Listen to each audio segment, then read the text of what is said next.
Hey guys, welcome to this quick tutorial where we will explain how you can transfer crypto from Robinhood to crypto.com, so let's get started. First, open the crypto.com app and tap on Deposit. Then, select Deposit Crypto from the options below. Next, choose the cryptocurrency you want to transfer. For example, I'll select Ethereum. Now you'll need to choose a network. It's very important to make sure that the network you select matches the one on your Robinhood wallet, or your crypto could be lost. Once you've selected the correct network, copy the wallet address to your clipboard.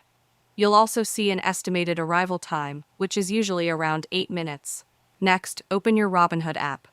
Tap on Send, and then select the same cryptocurrency you chose earlier, in this case Ethereum. After that, select Enter Wallet Address and paste the crypto.com wallet address you copied earlier. Tap Continue once you've done that. Now, enter the amount of crypto you want to transfer. For example, let's say you want to transfer $1 worth of Ethereum. Tap Review, double-check all the details, and then select Submit to finalize your transfer. And that's it. If you found this video helpful, consider giving it a like and subscribe.